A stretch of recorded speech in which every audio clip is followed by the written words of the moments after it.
Alrighty, season previews move on. I am happy to welcome my longtime buddy, Mr. Dean Peluso, back to the Empty Betters podcast to once again talk about the New York Islanders. What's going on, dude? Not much, fellas. Thanks for having me on. Good to be back. Excited. Absolutely. This is what, Another time year. number four, five? Oh, who knows, man? They Yeah, all they all blur together. yeah. This I is can this count up to four, but five after that is a little sketchy. So maybe the first time doing it sober, I think. So hopefully probably, we yeah. might have a better outcome this year. Day's not over, so we'll see how That's that true. goes. But That's true.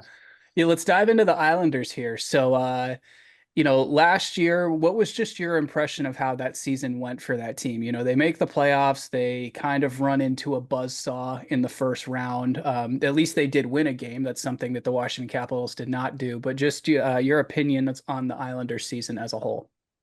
Yeah, I mean, it was kind of a roller coaster of a season.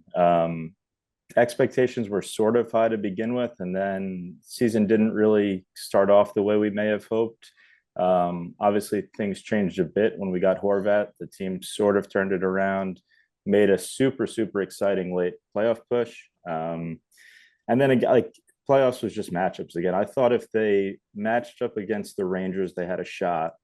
And I thought Carolina, I thought what happened is what was going to happen.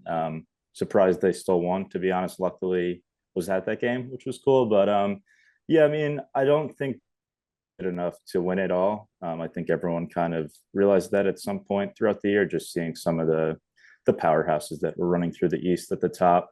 But yeah, I mean, all in all, can't complain. Another year making the playoffs is I guess in some ways success, although not the ultimate goal, but you know, 8 out of 10 in terms of getting the most out of the season with the talent level they have. It was an aging roster, not some of those huge superstar names that the top of the Metro and Atlantic have. What were your thoughts on Patty Waugh, and what do you expect with a full season coming in for him? Yeah, that is one good thing. I mean, I thought he came in at first it was a little bit of mixed feedback, and then I think he sort of won over most of, if not the entire fan base. I think having him with the two, I'll call him a superstar tandem goalies. I mean, two goalies that could be full-time starters on most teams in the league. I think obviously we saw that kind of pay off with how well both of those guys played towards the end of the year and then into the postseason. I mean, it became kind of you didn't really know who was going to start because at one point Varley pretty much stole the net from, at one point a Vezina candidate. So I think he did a tremendous job. And now it's all eyes on Lou. So we'll see what he can do to give Patty some pieces to work with.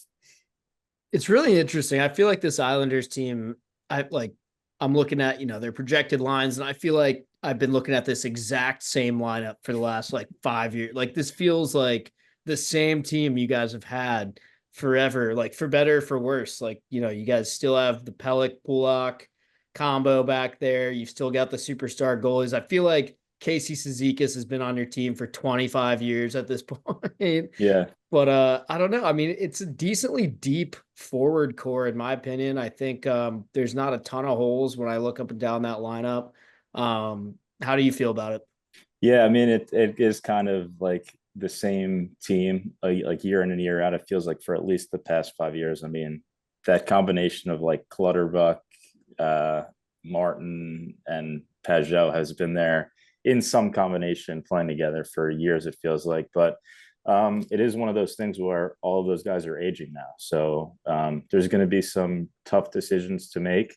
I think the core, is still sort of there. I mean, Brock Nelson is proven to be a fairly top end goal scorer in the league. And Barzell is probably had his best year last year, moving to the wing and playing alongside of Horvat. So with Horvat coming over, I think the biggest decision is going to be what they do with Anders Lee, because he's making a ton of money and he's not producing up to what he's making. So the core is certainly there. I think they might make some changes. It'll be interesting to see what Lou does. Looking at this roster, it just screams like a team I don't want to encounter in the postseason in any way, shape, or form. And I feel like the MO for this Islanders team going into this year is just get into the postseason. And, You touched on it. You know, that was a really rough matchup against a very, very good and just loaded Carolina Hurricanes team. I think there's probably one or two teams in the NHL that would have gotten out of that matchup. But, you know, I feel like for this team, just get into the postseason. Maybe you get a more favorable matchup this time. And I honestly, I think if this team gets into the postseason and wins a round, there's nothing to stop them from winning two more. Yeah, and I think it's the style of play, right? I mean, like the reason that they maybe don't win as much in the regular season is because they're not as loaded up offensively. So they're not really winning some of those games that turn into shootouts. But you know, when 7 game series come around and play tightens up, that system, I mean, you know, it is now Waz system. It's not the Trot system, but or the lane system, but it feels like more or less it's the same team. So they're more or less playing the same style of hockey. I know Patty wanted to open it up a little bit, but and again, like that team now has a ton of playoff experience. All of those guys have been in there year in and year out, and obviously they got some chemistry. So yeah, I mean they roll 4 lines super well, kind of like a next man up mentality. So yeah, I do agree that just get in and cause some chaos, see what happens. Yeah, I mean, this team, Nick, you nailed it. They're built for the postseason, but it is just I mean, we all know the East is a gauntlet. It's just a question of can they get in? If they can, I mean, they're scary, but there's we've talked about it in some of the other Eastern season previews that we've done, but it's like, you got to start doing the math of like, okay, if the Islanders are making it, who isn't, you know? Yeah, and that's scary math to do, especially with a lot of teams that weren't good last year that seemed to load up in the offseason. So, It's yeah. crazy in the East. Like it's almost like there's two teams that you can kind of go, okay, yeah, they're not going to make it. And then the rest, you're like, yeah, I could see that. It's weird how just absolutely loaded it is right now. Want to ask you about the big splash in the offseason, the Anthony Duke player coming off a 24 goal season where he spent half the year in San Jose, or more than half the year in San Jose, and then ended it in Tampa. 24 goals is one of his best seasons of his career. If I'm looking at this correctly, that's He missed some time too. I feel like he was injured for part of that too. So pretty decent numbers, right? his yeah, his second best season of his career. What do you expect from him this season on Long Island? Yeah, it's exciting. It's super exciting. I feel like we haven't made like a decently big splash in the offseason in quite a while. I mean, I know Bo was midseason, but yeah, I'm interested to see what they do with him, where they put him. I mean, if they put him with Horvat and Barzal, that could be one of the higher producing lines in the league. I don't know where they have him like lined up now on cap friendly, but super exciting. I mean, I've liked his game for a while. He's obviously a super talented player, so we'll see what he could do. Yeah, you've got to think that Patty Waugh had something to do with that. I mean, he coached him in junior. They were in the Memorial Cup with a good friend of the program, Zach Fucali, on that team. So you've got to think Waugh said something to Lou about going out to get that guy. I hope so. Yeah, and if he has a vision for him, then that's super encouraging because I'm sure he'll know how to use him. So that's exciting stuff for sure. So let's play a game. We're talking about subtraction and math and who's making the playoffs and who isn't. So I want you to give me your power rankings of these three teams I'm about to list. Who's the best, who's the middle, who's the worst. We're going to go with the New York Islanders, the Washington Capitals, and the Pittsburgh Penguins, because I feel like a lot of the math we're doing for playoffs is going to involve those three teams. Oh man, you guys you really know how to put me on the spot here. I mean, listen, we could play like what if this should happen, this should happen. I feel like these teams are all kind of in the same boat. It's like the same core of guys that are just getting older and older and older. I mean, Harry, are you worried that Crosby might be gone at some point? I yeah. Yeah, because that plays a huge part. I mean, if you had to put me on the spot, I'll go Islanders 1, Caps 2, and Penguins 3. I'd probably agree with that. I can live with that answer. Yeah. But I mean, it's the only thing I think we can all agree on is Penguins number 3, right? Right, Harry? You're all fucked once it happens, for sure. Yeah, no, I mean, I kind of agree with that because, like, you look at the East and, when you're talking about it's probably going to be that number 3 Metro spot or a wild card. And then if it's a wild card, you're throwing in Detroit, maybe Ottawa, maybe this is the year Buffalo throws their hat in the mix. Like, who knows? Yeah, I'm at this point just looking at that that Metro, because that wild card could be that's trouble. The I Atlantic mean, at is this point, just, we could have Montreal in there. We could have. Right. I mean, there's so many. Yeah, you don't want to fuck around with that wild card spot if you don't have to. yeah, I'm scared of the Atlantic. They're probably the deepest, I would think. I mean, maybe the Central. I don't know. I mean, maybe. So are you going to go out and say that the Islanders are a playoff team this year? Yeah, I think they are. I think they are. If they do, they have the bones. They have the same group that's been around. It almost does feel like a one last push type of year, though. A lot of key guys are kind of coming to the end of their contracts after this year. So if that's the case, and then you bring in some young guys and hopefully mix the old with the young to make one last push, I'd be happy with that. But yeah, I think they make the playoffs. I think matchups dependent, play a big role on who wins and who goes far in the cup, as we saw last year.